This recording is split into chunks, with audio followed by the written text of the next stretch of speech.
A paz do Senhor, meus amados, pastores, pastoras, obreiros do Senhor, Deus vos abençoe.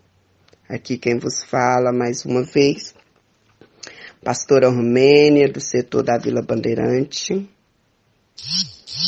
de Goiânia, região de Goiás. Mais uma vez, quero agradecer a nossa pastora Loide, pastor Gideonzinho, toda a sua equipe, por nos confiar mais uma vez estarmos aqui, participando desse projeto que está sendo bênção e aprendizado para todos nós. Amém? Deus vos abençoe.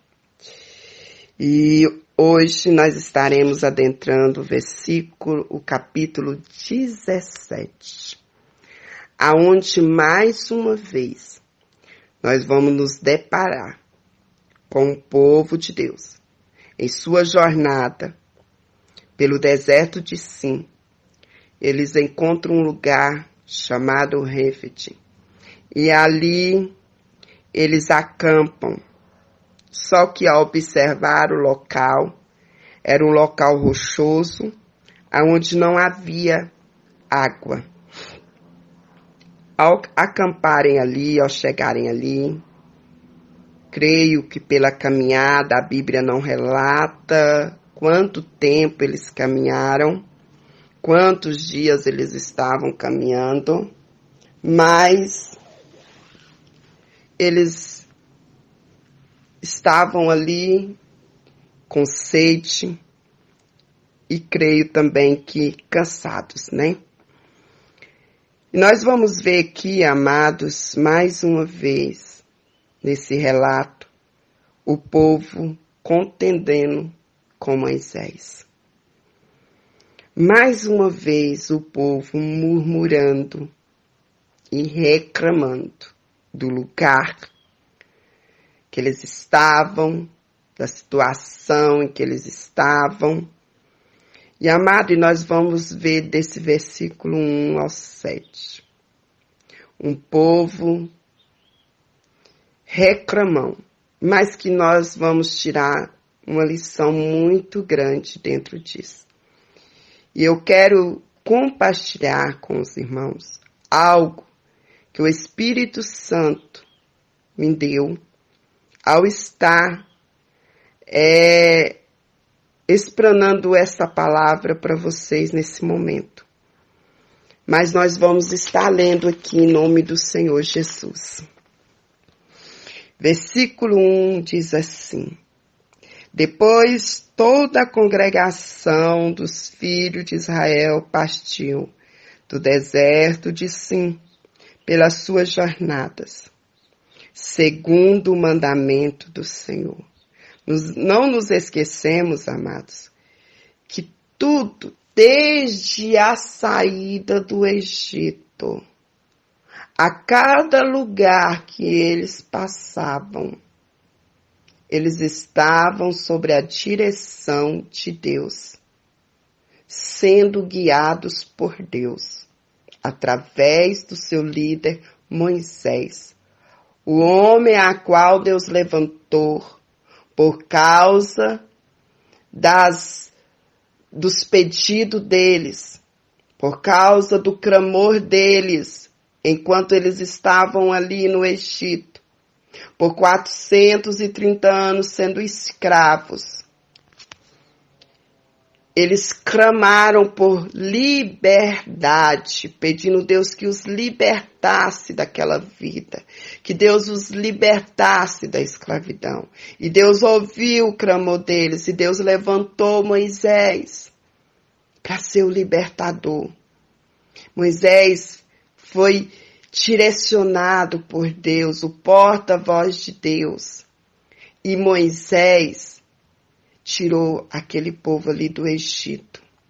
Moisés, sobre a direção de Deus, sobre o comando de Deus, tirou aquele povo ali do Egito para os guiar por onde Deus queria. E a Bíblia diz bem claro que as jornadas deles eram tudo segundo as ordens de Deus.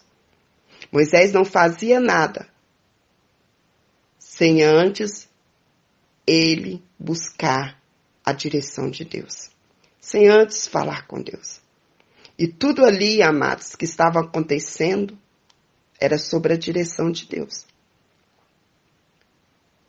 O povo, a preparação de tudo que houve ali, tudo era Deus preparando aquele povo para o que viria futuramente para eles. Então nós vemos aqui que o povo saiu do Egito.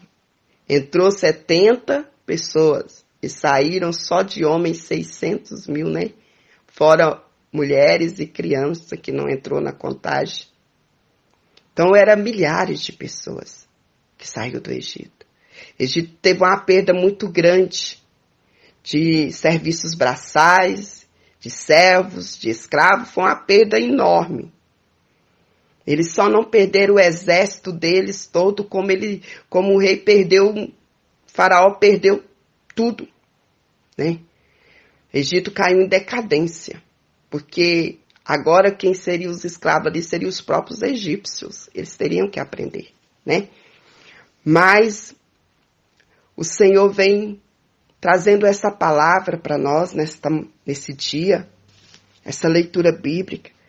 E podemos aprender e ter lições maravilhosas dentro disso, amados. Lições maravilhosas, revelações do Senhor Deus para nós. E olha aqui, continuando. E eles acamparam em Réfete, e não havia ali água para o povo beber. Então contendeu o povo com Moisés e disseram: dai-nos água para beber. E Moisés lhes disse: por que contendeis comigo?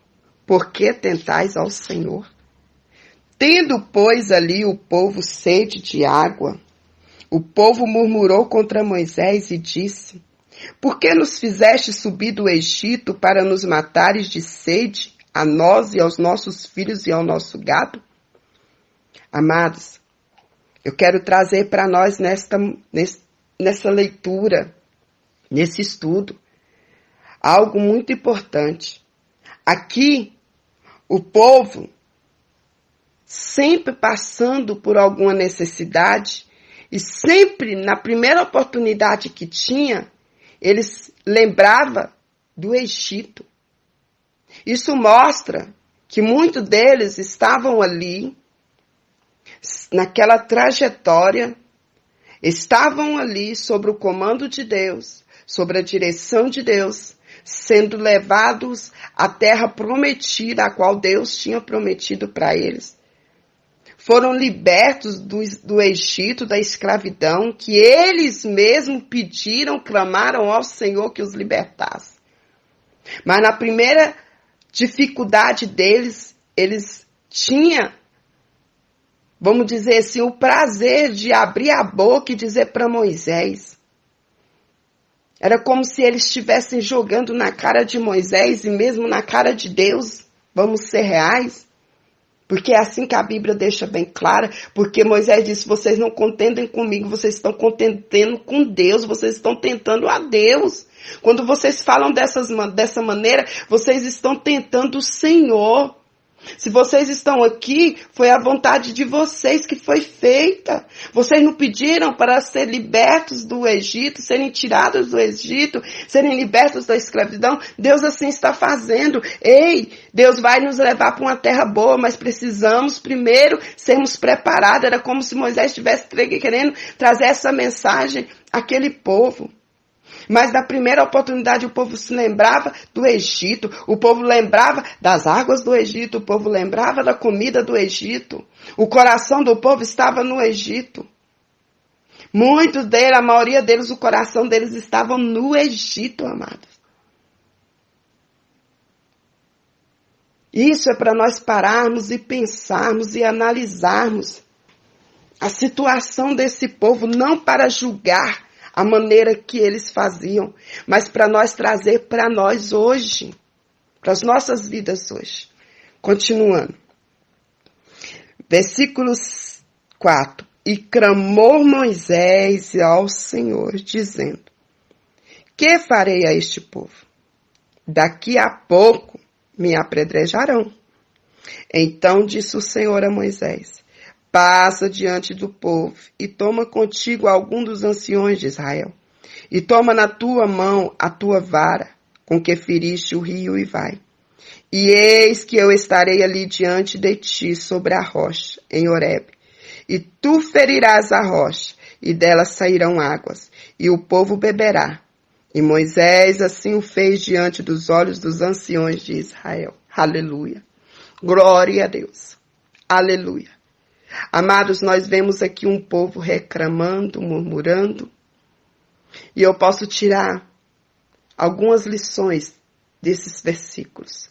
Poucos versículos, mas com grandes lições para nós. Primeiro, nós vemos um povo aqui ingrato. Um povo ingrato.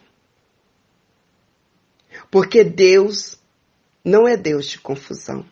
Deus não é Deus que promete e volte atrás. Deus é Deus que cumpre aquilo que Ele prometeu.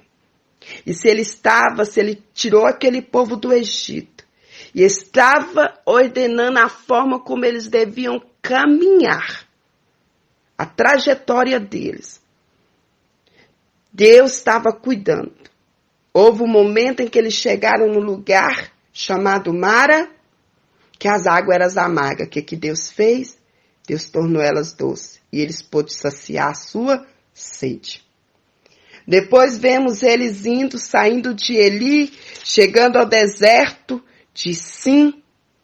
E ali eles clamaram que estavam com fome, com vontade de comer. E Deus mandou maná, né? Deus mandou carne para eles. Deus, na sua grande benevolência, que eu nunca vou esquecer essa lição que Deus trouxe para mim, amados.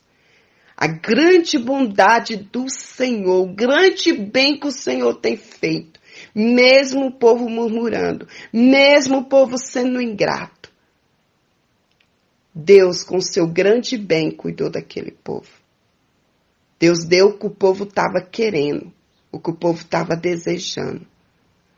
Água para saciar a sede. Carne e pão para saciar a fome.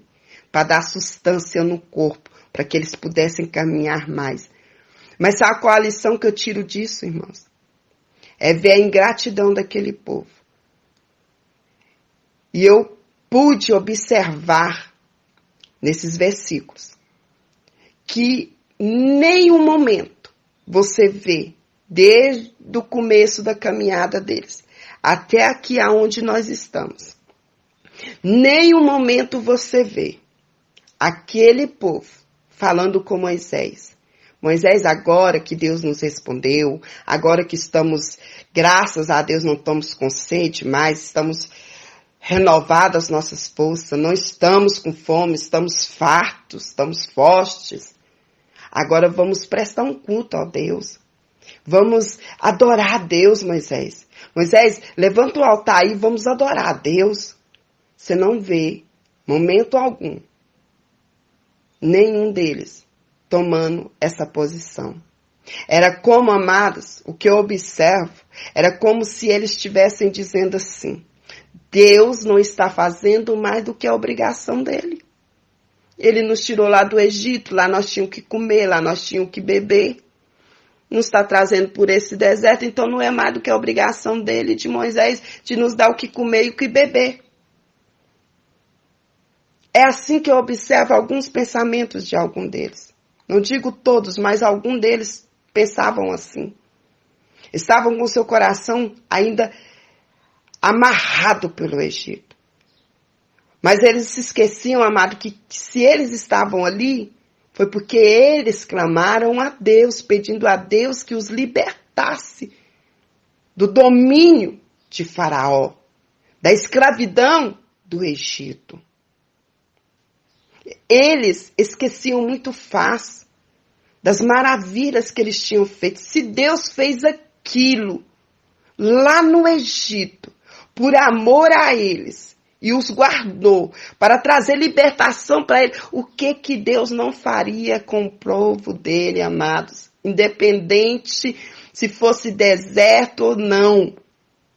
Só que o povo ainda não estava entendendo. O povo, muitos deles ainda estavam cegos, tomado ainda pelo mundo do Egito. É isso que eu observo nesses versículos. Segundo, eu observo aqui algo grandioso que Deus queria mostrar para eles, amados. E algo que Deus traz para nós também dentro destes versículos. Esta é a revelação que o Espírito Santo me deu. Que quando, aqui no versículo 6, amado, é muito forte quando diz assim, eis que eu estarei adiante de ti, Deus falando com Moisés. Moisés, eu estarei diante de ti sobre a rocha e dela sairá água. Deus estava dizendo, Moisés, eu sou a rocha desse deserto e dela vai jorrar água e essa água vai saciar a sede desse povo. Mas o que Deus estava querendo transmitir naquele momento ali, ei, eu tenho água vivas para dar para vocês. Nunca vai faltar a água para vocês, porque eu sou a própria rocha, eu sou o próprio Deus que provê. Deus estava dizendo ali para eles, Deus estava querendo mostrar, amados, é muito forte quando Deus diz, eis que eu estarei adiante de vós sobre a rocha. A rocha é quem? Quem é a rocha para nós hoje é Cristo. É como se Deus quisesse trazer uma mensagem para ele, mas o povo estava tão sedento de sede natural, da sede física, que eles não pôde ver, eles não pôde ter a revelação da grandeza que Deus estava fazendo ali. Era como se simplesmente Moisés tocasse na rocha e saísse água da rocha. Amados, foi maravilhas grandes que Deus fez no meio daquele povo. Deus em tudo que ele fazia, desde tornar as águas doces, desde enviar aquele produto branquinho que caía ali naquelas relvas ali e o povo pegava e fazia pão. Desde as cordonizes que Deus mandava do céu, Deus estava transmitindo mensagem para aquele povo. Deus está dizendo, eu sou o grande eu sou. Eu cuido, eu provê, eu protejo, eu guardo. Era isso, amados. Só que até então o povo ainda estava cego. Mas isso não impediu Deus, que Deus continuasse fazendo as maravilhas dele, trazendo as benevolências dele para aquele povo e mostrando para aquele povo que ele sim, era um Deus que cumpria a palavra dele. Ele sim era um Deus que não voltava a palavra dele atrás. E nós vamos ver no versículo 7 que aquele lugar ele recebeu um novo nome. O novo nome que aquele lugar recebeu foi Massá e Meribá. E esses dois nomes, amados, eles teve um significado. O porquê foram escritos, o porquê foram colocados esse nome ali naquele lugar. Primeiro porque o povo contendeu, né, com o Senhor. E segundo porque eles tentaram ao Senhor, né? Os filhos de Israel, eles criaram contendas ali naquele lugar. Por isso o nome daquele lugar foi chamado Massá. E Meribá, porque eles contenderam, eles tentaram ao Senhor. E ali ficou registrado esse nome. Porque eles teve a coragem, amado, de abrir a boca e dizer, Deus está no meio de nós? Será que Deus está no meio de nós? Olha onde nós estamos. Estamos com sede, Moisés. Queremos beber água, Moisés. Queremos água. Cadê Deus? Cadê ele agora? Sendo que Deus já tinha mostrado quem era Deus. E, novamente, amados, eu quero aqui relembrar, né, o que Deus disse, né? O que Deus disse àquele povo. Deus, ele estava mandando. Deus, ele estava provendo, mas ele queria também que o povo fosse obediente a ele. Ele queria que o povo obedecesse, né, as ordens dele. E como diz o versículo versículo 1, eles estavam andando e fazendo aquela caminhada, tudo sobre o mandamento do Senhor. Sobre o mandamento do Senhor. Ah, amados, Deus, Ele é maravilhoso. Deus, Ele cuida do seu povo. Deus, Ele trata do seu povo. E como Ele tratou do povo de Israel, Ele trata de nós hoje, amados. Nós hoje também estamos passando por uma peregrinação em terra estrangeira, sendo preparados para entrarmos no céu, na terra prometida do nosso Deus a nós. E hoje também estamos passando por um momento que jamais pensamos que estaríamos passando em 2020. Mas que essa lição desses 7 versículos, desse acontecimento, sirva para nós hoje como lição de vida, amado. E saber que não devemos jamais tentar ao Senhor, nem contender contra Ele. Porque tudo que estamos passando, amados, que devemos aprender com esse povo a não sermos gratos, mas que nós devemos aprender que todos os dias nós busquemos a presença do Senhor, devemos dobrar nossos joelhos e agradecer a Deus. Porque por mais que estamos passando o que estamos passando, uma pandemia que jamais pensaríamos que passaria e o mundo todo está passando. Que não nos tornemos como o povo de Israel, lembrando lá do Egito e lembrarmos do tempo passado. Mas lembrarmos que Deus está conosco nesse tempo e Ele cuida de nós. E Ele tem provido o alimento necessário para as nossas vidas. E não só o alimento físico, mas o alimento espiritual acima de tudo. Tenhamos fé que Deus está conosco. Amém? Esta é a lição do capítulo 17 que nós aprendemos. E que Deus vos abençoe. E continuaremos, ainda no capítulo 17, agora do versículo 8 ao 16. Mais uma trajetória em que o povo de Israel irá enfrentar. E Deus, mais uma vez, na sua grande benevolência, estará no meio deles. Amém?